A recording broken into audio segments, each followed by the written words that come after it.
Passé exactement et ça j'ai parce que au moni batamité ma bé ba ça ba communication insensée, je peux appeler ça comme ça. Ba communication ezangele mutu na makolo car pour ba nuire image artiste. Mais moi je ne vais pas me mêler de ça. Na resenga un artiste à garder esprit et bagolois na bagoloise nyonso sikoyo na ba mourir ya bonne musique, ba mourir ya geste de nuances. Bayo kana bo banzembo lokola ba roya mukunga. Bayo kana bo banzembo lokola ba jugement. Pola nini? Makambo zo leka ezala kata banzembo wana. Bayo kana banzembo lokola ba vie jaloux. Faire na kati ya jugement aloba je m'inscris en faux na ba jugement sur bozo porter, ba accusation sur bozo porter contre nga sur base ya mensonge ezali infondé. Na sina message na rolela. Rolela quoi. Na sina message na souci. Ah bokani bokangisa ngai bosala obolingi mais kenai soko sambela ayebisi nzambe akepesa rapport epa nzambe nzambe na roya mukunga yo moko moto sala ngai yo moko moto yebi ngai mongongo opesa nga eluki ba jaloux ebele nzambe ayebisi ye tika bango basangana mais bakopakata du Cap la Merveille de King 3 fois HL a mis album date mo on héritier Watanabe. OK. Tant autant mon anzelo ka banze ba héritier. Oui, na yo ba. Ya falo zo ka. On a zo yo ka. Ouais, album asika wana. Par là au ligno le bani. Que album est simbité total ngona ba né. OK. Et non na ba mois parce que tout ça na environ 2 mois, Royaume Kunga frappe na trace déjà sa première. D'accord. Parce que bozo luka chaleur côté ni. Côté politique, celui Congo ezali père mo boye a kokisi 62 ans ngala c'est papa mi bomana Diembika. Oh. Diembika pas 62 ans ya zana ba simbaraté obotino ka bakuluna na 62 ans na yona obalika ba chel basino ba botru ba camarade vi na yo ka désordre osomi mutuka lobi na tombe c'est l'accident mi Diembika. Oso kokisi 62 ans ezebele mi Diembika là. Cela veut dire que Mboka est amula mabe. D'accord. Tout le monde roi à Belgique a sengi Congo pardon pour mabe au basala biso. C'est bien. Mais Congo sur le plan politique et midi mbeka. So yaki mutu père mo bopena avivaka. Atambola kalia kamelaka.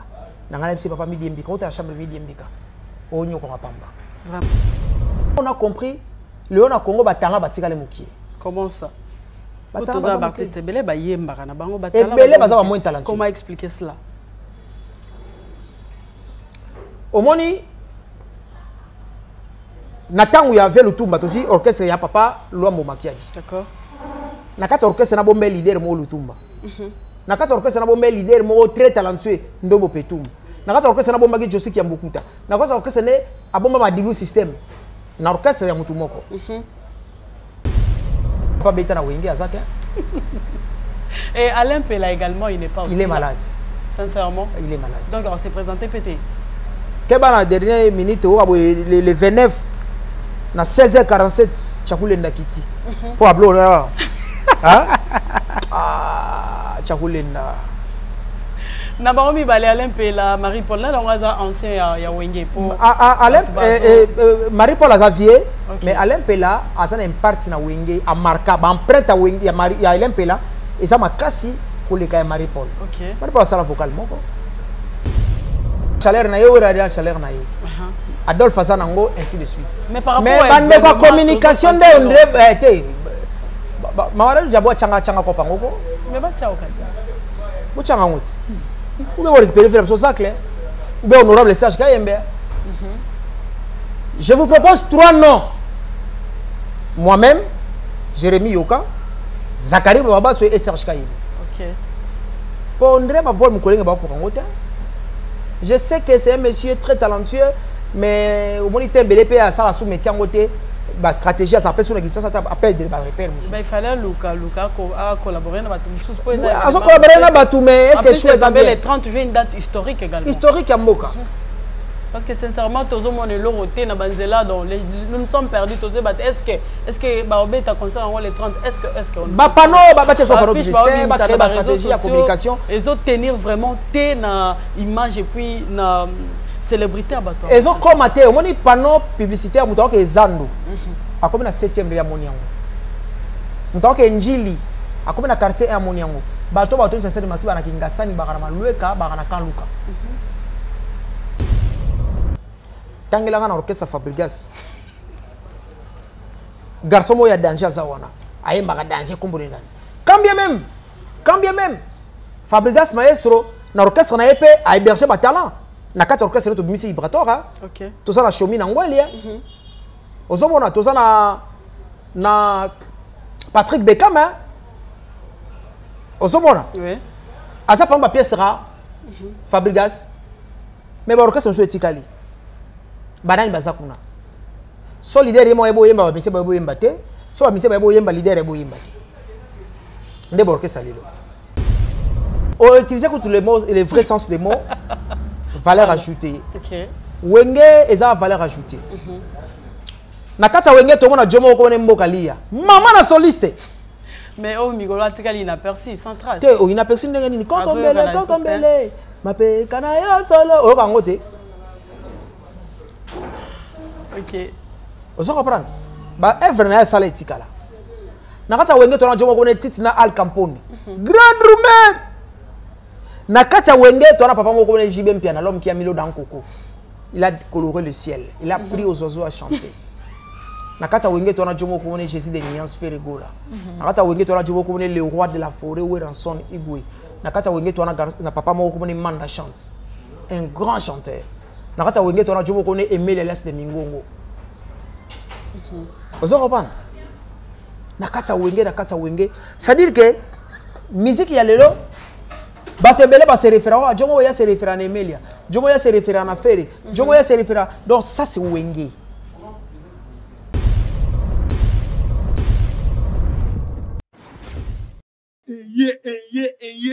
GNT service les okata bango masa samba bana poto jano to sevo motema ya mama nasinguruno service kenga malope kaongo yao kenga malope kaongali yanda na simbi misamba mamango yao beti ditepe ibodo babi GNT service chaîne solo ba gag ya solo ba théâtre ya solo ba émission ya solo ba film ya solo kotaka na maru jean finitebo okoti o s'abonner.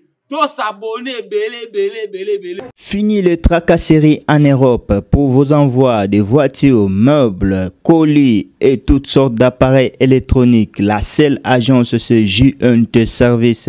Jésus-Christ est notre trésor. Nous sommes au 58 boulevard des Allemands.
Dieu ne nous appelle pas à gérer les temps, mais plutôt à racheter les temps, car les jours sont mauvais. Lukana nukolo, tango zalina bomo, somba tango, nikole komi mabe. Rachetez le temps, car les jours sont mauvais.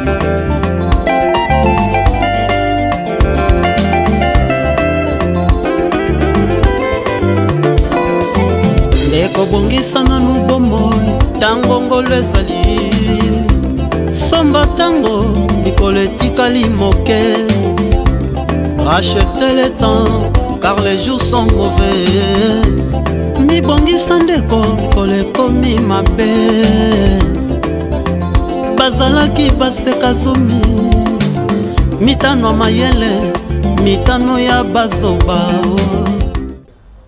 Merci de rester fidèles au programme de JNT Service Télévision, chers amis internautes de JNT Service.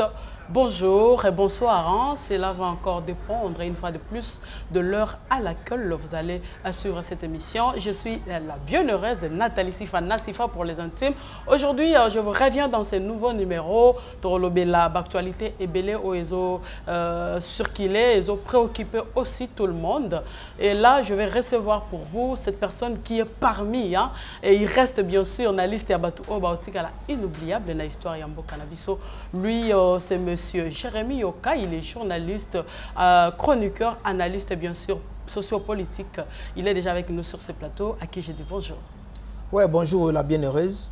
Merci beaucoup, mon vieux Jérémy. Moi, je préfère vous appeler mon vieux quoi. Et ça, la ronde, dites-nous un peu, ça, la ronde, comment, quand vous êtes sollicité par-ci, par-là pour des émissions et quand vous vous présentez, vous vous défendez également comme étant analyste. Est-ce que de vous-même, vous vous dites quoi? Bon, vous êtes très intelligent, le plus sage. Nazana ekiri ya bato ba yekola olata mapapute. OK. So ozolata mapapu yeba ke ba robeto lance. Okweya. Biso za bato to yekola na biso lolendo te. Moi je me dis tout simplement que je maîtrise quand même la communication. D'accord. Et puis après les amis, les collègues bah vers nga to travailler na biso ka évident.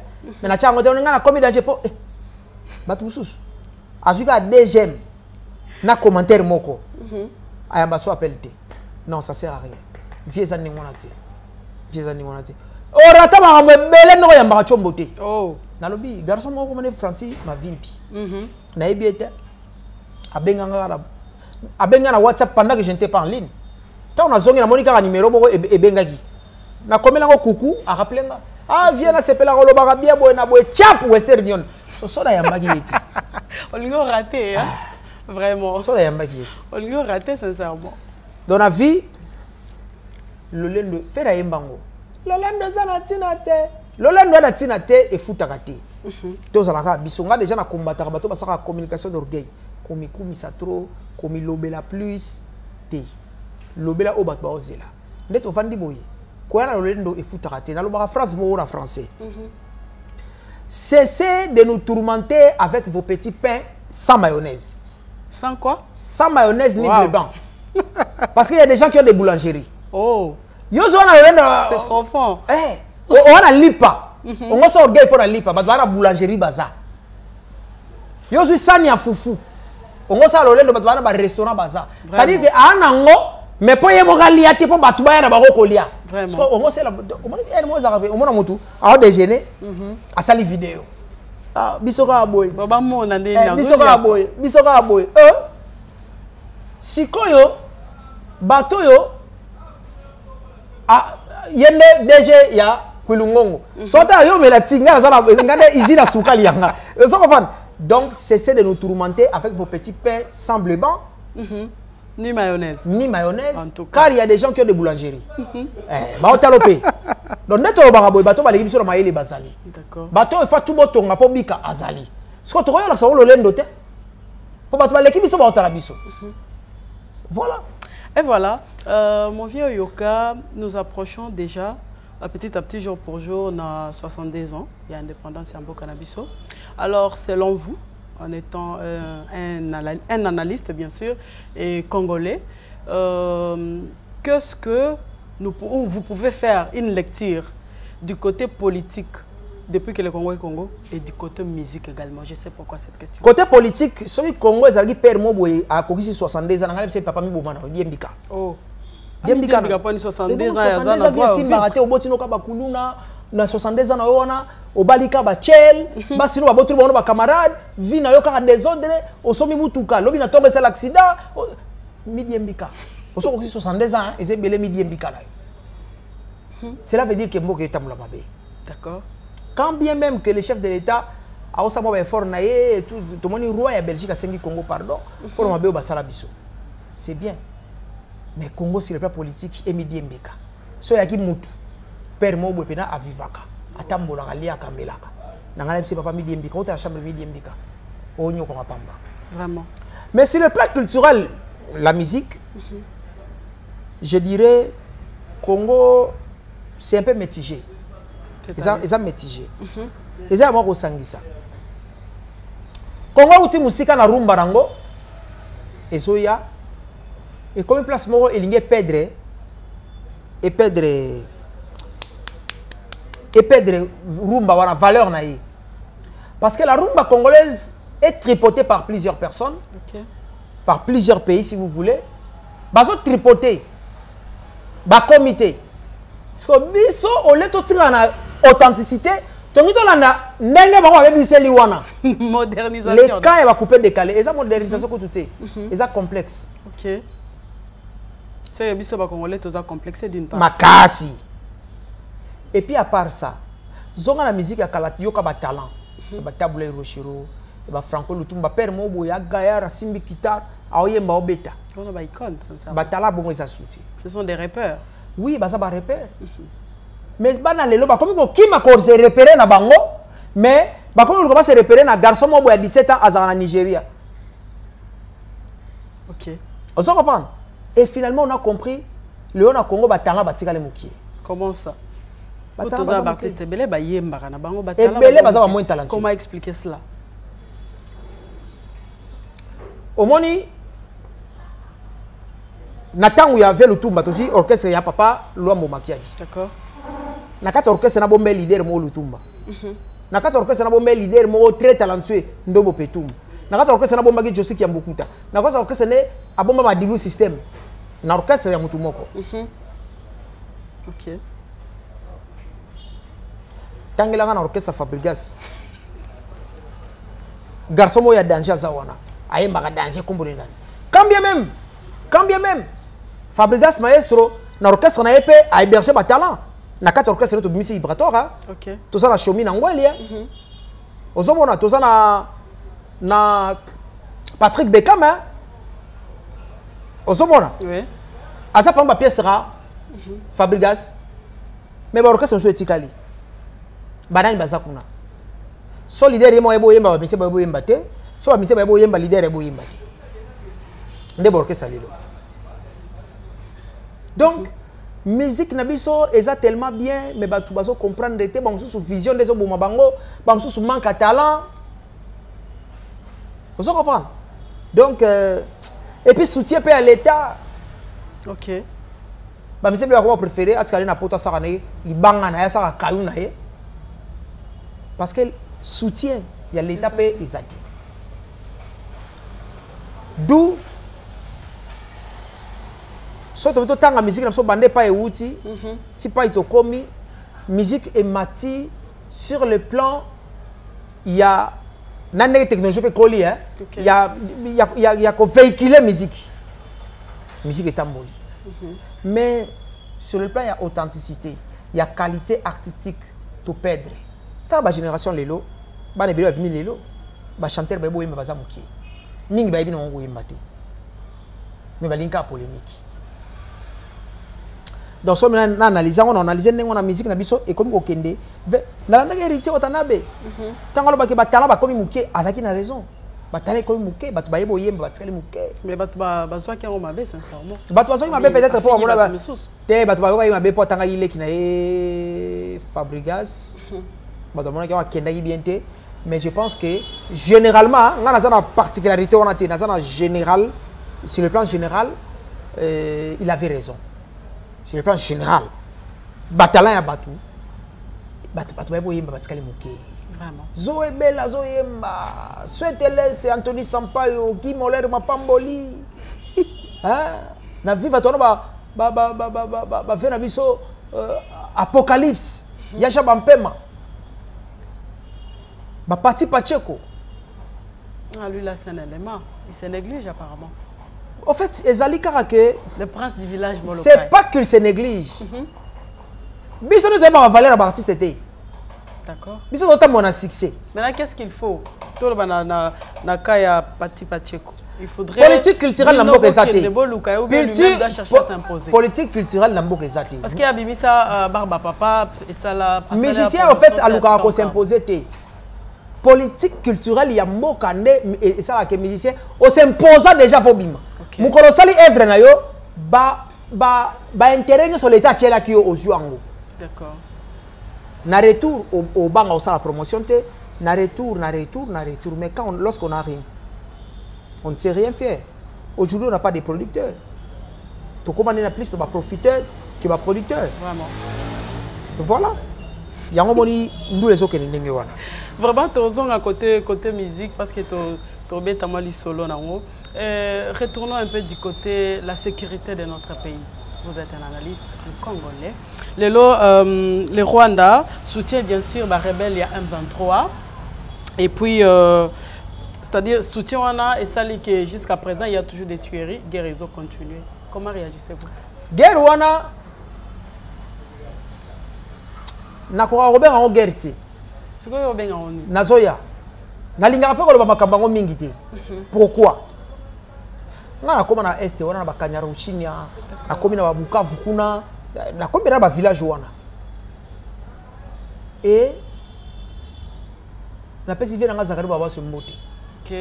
Mbote à lui également. Mukolo alobaka tata mokonzi pesa biso manduki to kende. Vraiment. Tokota Rwanda. Grand prêtre moko ka ya este. Ayebisaka eleki na ngai olobi bien. Mais ta bitumba este yango bato fa na bango awa. OK. Ba Rwanda ba ya RDC sur la RDC. Ba Congolais ba kenda tout moment na Rwanda. To vivra.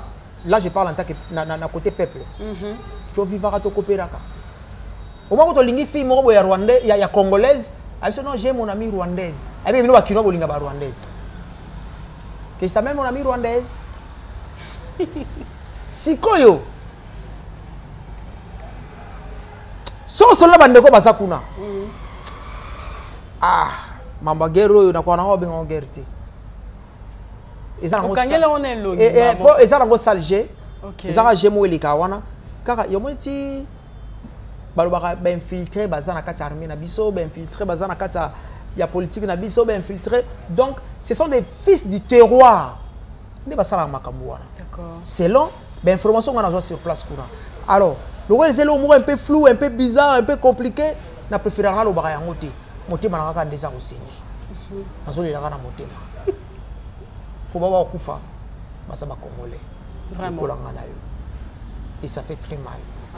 Tout le monde a arbre de la paix na village morokuna na mama Andizenga que moto a rocha mbutu akufa peuple wa bisa sotala tala chef kutimia wana yemta ko tsa ba Rwanda na ngomba wana yemta ko tsa ba rebelle vraiment donc c'est compliqué donc makambango ça passe.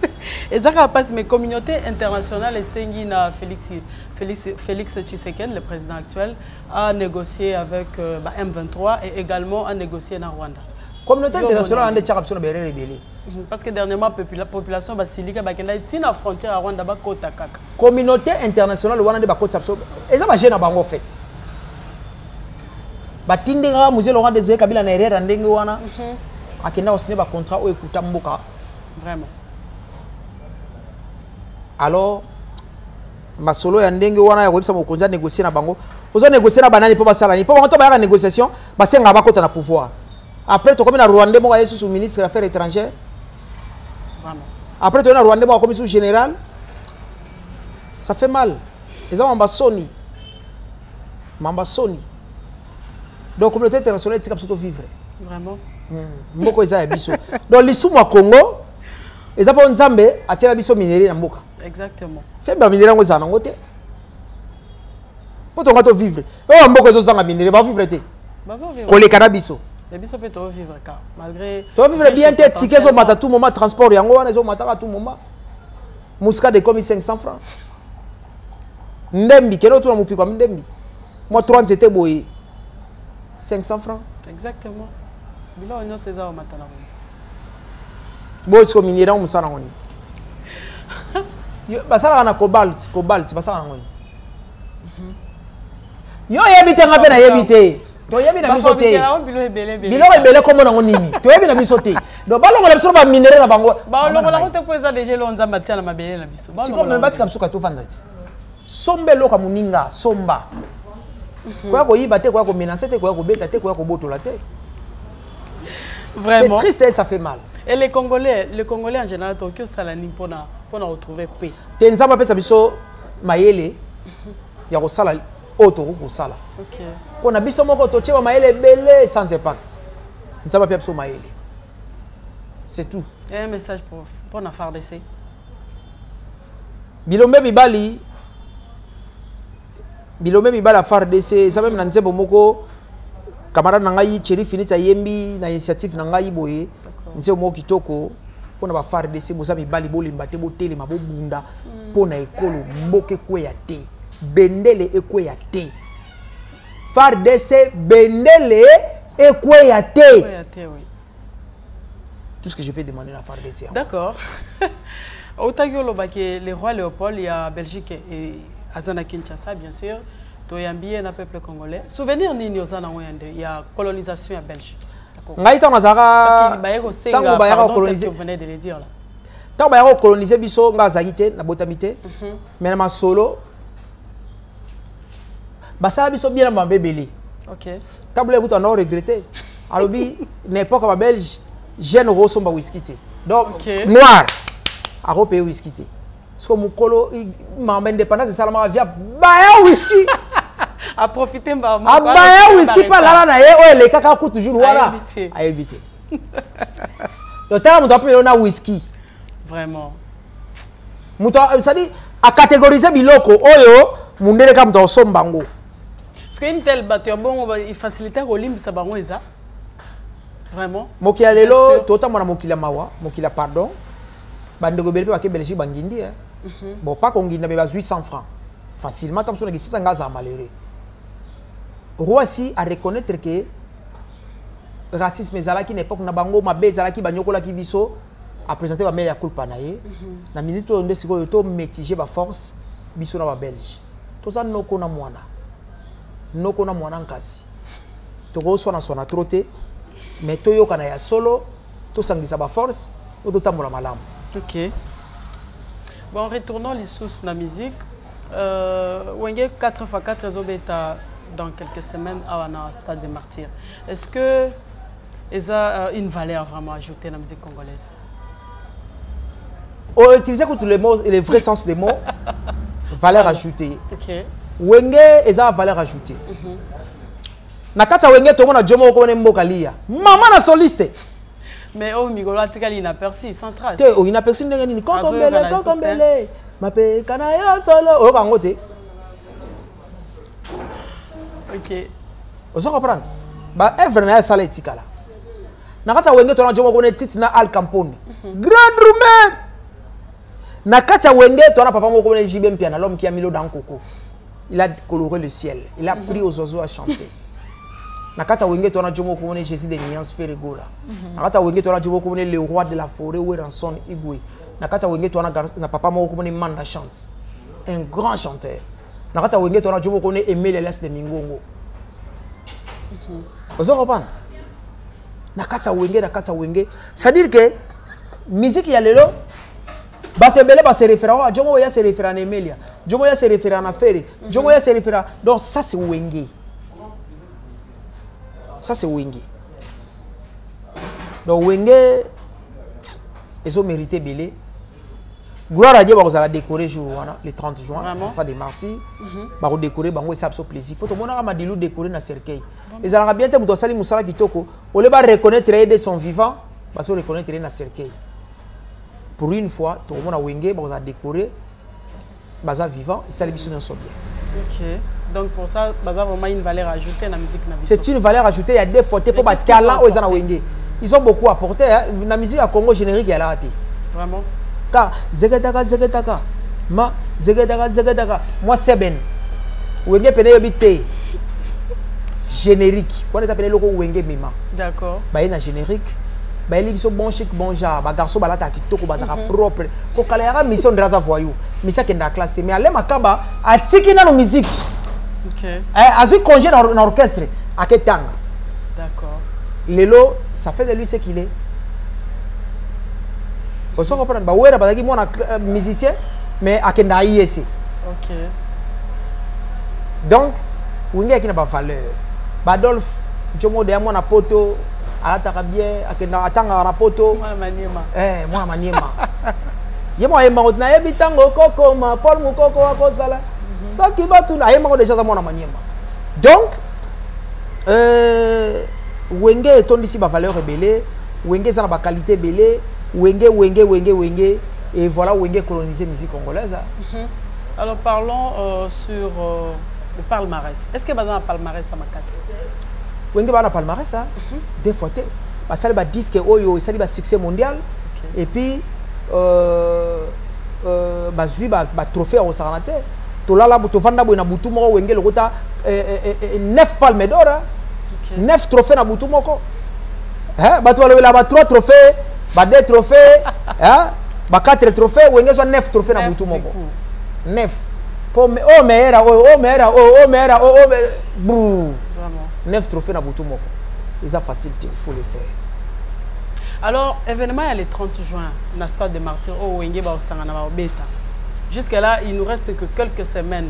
Il y a événement même toujours sentir vraiment chaleur côté promotion. Chaleur les gens en haut côté froideur. Déjà j'ai même bien ailleurs la chaleur naie. Baza au courant toujours il battait réellement. Non, c'est-à-dire quoi? Est-ce que vraiment écouter lire? J'ai baza déjà la chaleur naie ou la chaleur naie. Adolphe Azanango ainsi de suite. Mais par rapport à la communication de André Mawara Jabo changa ko pangoko.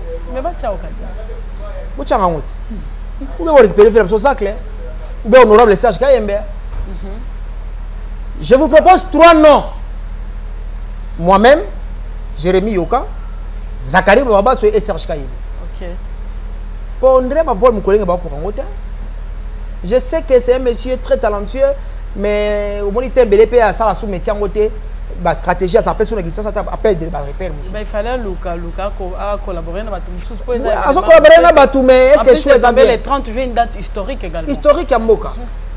Parce que sincèrement tous mon loroté na banzela donc nous nous sommes perdus tous est-ce que ba obeta concert en les 30 est-ce que on ba pano ba chef pano publicitaire ba créer ba stratégie à communication et autres tenir vraiment na image et puis na célébrité à bateau. Et ont commenté on dit panneau publicitaire muto ke Zando akomi na 7e ya moniango muto ke Njili akomi na quartier ya moniango bato bato ça c'est mati ba na kingasani ba kana malueka ba kana kanluka. Donc communication est commenté. Communication est commenté. Pas créer ma stratégie, répétition wenge da TV ba la sarango.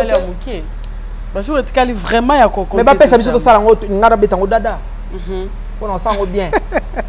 100 000 balles. OK. Pour cette stratégie dans terrain. Tout ça bien. Mais ce qui s'est dit, bazo chichoté bazo le baké Marie-Paul a ozalate. Ce qui a ozalate c'est par rapport à Caprice Sergi même puis anayo ranson, il y a onde ça la qui a ozalate. Vous vous dites quoi par rapport? Balba oza wenge Pentagone. Banda nzembo ali saponge onge. Isa ya mine fa Marie-Paul ta. Azela muko ba sala oya bango nyonso ba benga ba mebwanga yepe ba benga. Mais ayamba pe quand même na wenge 4x4. Et mebwanga pas beta na wenge azaka. Et Alain Pela également il n'est pas aussi. Il est malade. Sincèrement. Il est malade. Donc on s'est présenté pété. Keba na dernière minute le 29 na 16h47 Chakulenda Kiti. Pour ablo là. Hein? Ah, Chakulenda. Na baromi balé Alain Pela Marie-Paul là on a ancien ya wenge pour Alain Marie-Paul Xavier mais Alain Pela a un impact na wenge a marqué ba empreinte wenge ya Alain Pela et ça m'a cassé pour les cas Marie-Paul. OK. Marie-Paul ça la vocal moko. C'est tout. Vraiment. Alors, chers amis internautes de GNT Service Télévision, wana nazo pesa quand même big up à celui qui j'appelle mon boss Jano Toussevo Mobali à Maman Nansingu nous depuis France et je vois celui qui fait Askena Mona Naboya Michel Makozo depuis la caméra big up à toi mon héros dans l'ombre quoi.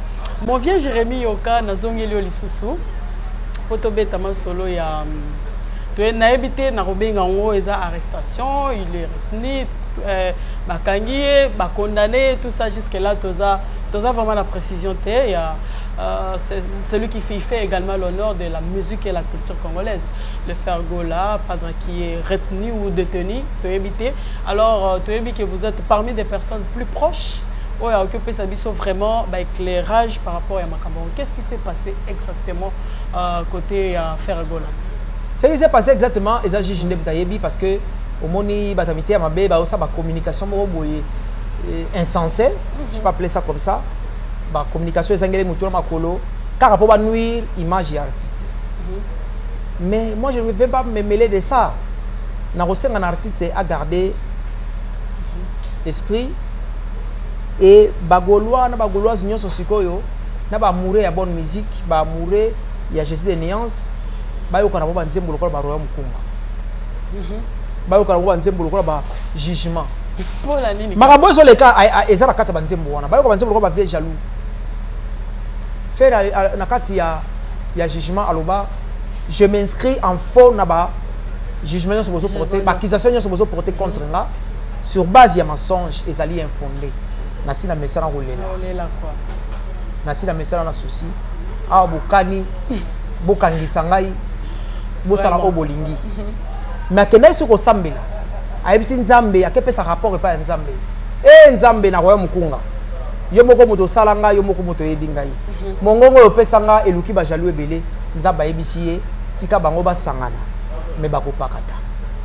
Donc ba réunion boko sala wana ba communication le kuta biloko belé beaucoup pakata kalate. Il y a le kuta mais je ne confirme pas Batbalobi qui pendant le confinement a betaki moi parce que je ne confirme pas ce sont les dits quoi donc il y a plusieurs langues. Babi a beta moi parce qu'il y a ibaki 1000 € et il s'est fait que tant a beti moi comme tout parent il faut corriger moi et la maman a intoxiqué moi to qui funda dans la police. Bakenda iko funda et puis batindela ba plusieurs fois babengi sa faire et puis qui se présenter dans le commissariat à Kenda te yango bakangeli ce qui est année batona basolo babongo après confinement faire à Kenda poto combien de fois malebele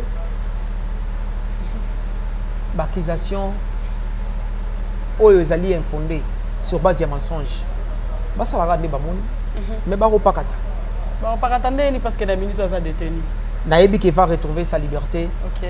Un de ces 4 matins. Nous le voulons également. Il va retrouver sa liberté dans quelques heures. Tozana et puis la stade des martyrs. Confirmé? Ah oui, mais la biso. Vous êtes sûr? Je crois. Confirmé déjà la bataille, surtout bagolois na bagoloise, parce qu'il y avait plusieurs question marks sur la question. Est-ce qu'il y a dans quelques heures, il va retrouver sa liberté. D'accord. Alors parlons de l'album Dynastie. Dynastie. Qui dans le premier volume en pleine promotion et puis le quadre a retenu. Mais biso de confiter promotion quand on est biso on a cachoté. C'est seulement l'artiste ndaza détenu et puis après biso de ça la promotion album au badwa banga yango. Et ça meilleur album à décennie. Parce que les gens disent apparemment peu chaleur exacté ils ont au Canada. Chaleur ezalande. Et ça album il y a 2 mois. Par rapport à l'album sous banzemo sous. Et ça na bateau bazala Je suis de Niance Abimisi. Et ça na bateau bazala bête album lelo. Soit mis album lundi, mardi bandi succès, jeudi bungi samedi bobo sanyango. Oh. Balom a fait les albums ezala eyaka. Et ça champagne. Plus que zola la goût et zo mata elengezo ya. Vraiment. Donc on s'en compte que et bima lelo après 3 mois, to bossa ba disque bela. Parce que les gens sincèrement s'inquiètent. Mais Dynastie a trop de magasins. Est-ce que Oyebi qu'il fallait du Cap la Merveille de King 3 fois HL a mis album date mais on est héritier au Tanabe. OK. Tant que mon anzelo ka banze ba héritier. Oui, na yo ba. Ya falo zo ka. O nazo yo ka. Ouais, album asika wana. Par là au ligno le bani. Que album est simbité total en on a banné. OK. Et non, on a mois. Parce que tout ça, a environ 2 mois, Royaume Kunga frappe. La trace déjà sa premier. D'accord. Parce que besoin de chaleur côté. C'est pas moi, Batouka. Public. T'es collant public. Quand ça public, n'a pas contre-molé maté. Oh, c'est que bango baza ba contre-molé ba bazali. Public pesa. Ba contre-molé ma pe bazali. Oh ba ça va campagne là. A comme 8 personnes na Facebook. So ba ça là on a bango, yemo ga pas à aimer. Yemo juste pas 8 fois. Oh, On a tabé chez Bébélé. Au fond, 22 personnes baïmaki. Vraiment. C'est que deuxième volume à Dynastie, collaboration en apprenant au monde. Et ça chic, et ça super. Les gens disent peut-être à se sentir qu'il ne sera plus Kobim ça les meilleurs de lui, d'où Beng Beng Batum Sous pour la collaboration. Mais ça, on a déjà le bon naïe.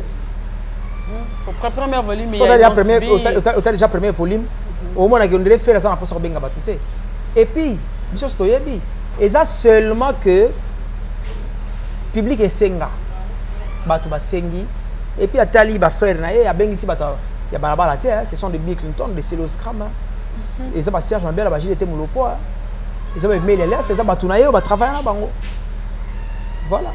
Donc pour vous, vous trouvez que cette collaboration-là, c'est du waouh? C'est super, et ça, par exemple, les matos, c'est le rapport. Au monde, peut-être plus tard, et vous à la maison, mais les bons sangana.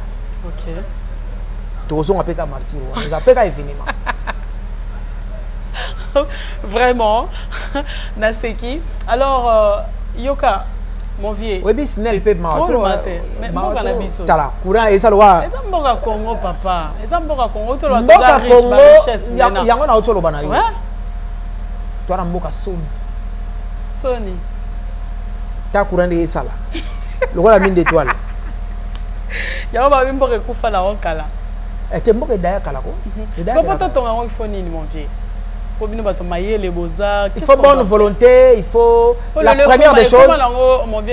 Comment on place donc bien dans Jérémy Yoka na si fafanda petit na auto travail donc on a dit ah tu kana ben dans moi mike na place de construire. Alors qu'est-ce qu'il faut également? La première des choses, il faut changer la tête de l'homme congolais. D'accord. Le Congo est pourri par la tête des hommes. Moutou est ça pourri. Moutou mutana calcule ngana lia pour moi c'est na bana ngana zoya ngana cha. Yaya aucun ministre benda par na yo famille bongi air yango yo profiter. Vraiment. Oh là là. So atolongoli ka eloko wana. Mboke tambo. Tu es long ndenge nini? Wato zongela système il y a le feu président Kabila Lepere, il y a Fimbo et autres. Et boy c'est mo Kabila. Peut-être moi démocratie. Moi Kabila Lepere il azai modèle. Oh, azai modèle té. Et pas dans wana. Oh. Tala. Koyo na wanza modèle kasi. Ba modèle baza. Mais Kabila Lepere na lula ki mingi te po ayaki pe na biloko mo boye etekaki mboka. Kasi ba passe to na ngo isaka ba contrat kende ko se ona tsolo ba ke communauté internationale etindika ke na berere. OK. Ake osigné ba accord mota e mboka na passe. Ozomona. Mutu na ba mutu tasala ba kwena ye. Wazo ze la modèle, wazo na ba qualité. Nga lokola Kabila Kabange. Nazara na parti mo nazara modèle na sepela na ye comme nga kozo comme modèle et ça po azali mutafana na kimia mingi silence na ye et ça côté on a linga ye. OK. Ozomona Kabila Lepere na no linga côté rigueur mais côté ba accord ne wana kuna e bebisaki. On a peut-être côté rigueur wana to que ba no pratiquant les sous. Pour à l'époque, moi, discipline et quota qui. Et bon, droit de l'homme, il faut pratiquer Fimbo. Voilà, on a été les ça. Je vous aime, mes frères, mes amis. Il est trop tendre. On m'a la tendresse. Vraiment. Tu as Fimbo. Matraque Kambari, Ngondo, Fouet, Chicotte. Je vais changer. Ok. C'est ça. Et voilà, mon vieux Jérémy Yoka. Donc moi, j'aime vous appeler mon vieux. Hein. Sincèrement, vous êtes une personne et puis plusieurs jeunes, courage et ça, la moi, je vous appelle mon vieux. Alors, Todaï, vraiment très honoré de vous avoir, malgré vos multiples, pardon, malgré, moi, le poteau passé, malgré vos multiples occupations, au PCB, quand même, moi, opportunité. Alors, mon vieux, nous chutons déjà. Balandinho so balandio qui retenir nini vraiment la émission à l'élo et puis mot de la fin juste pour aujourd'hui il y a aussi mon dédicace et puis votre numéro c'est aussi le moment. Merci. Ce que les gens peuvent retenir, il y a les bosses que nous avons un devoir il y a soutenir artiste na biso faire là na moment wazanango boyo kabanzembo na recommander et puis après toza sous na devoir de soutenir wenge biso tous les temps tous en stade de martyr. Et enfin mon numéro c'est 89 52 plus 243 89 52 40 450 wana au continent contact na bandeli plus 243 89 52 40 450 et dans WhatsApp tu on appelle normal au bengi to solo la biso. Je pense que discours au sala mingi zate na pesi mbote na ba balinganga na pesi mbote na ba bayinanga na pesi mbote bat baliaka nanga na pesi mbote na bat ba sala nga babe. Nzamba za na bino. Merci beaucoup, Nzamba Zalapenayo. Chers amis internautes, en tout cas, la bienheureuse Nassifa vous dit au revoir et à la prochaine. Surtout, Bobo Sanako s'abonner, Teba on a Bye bye.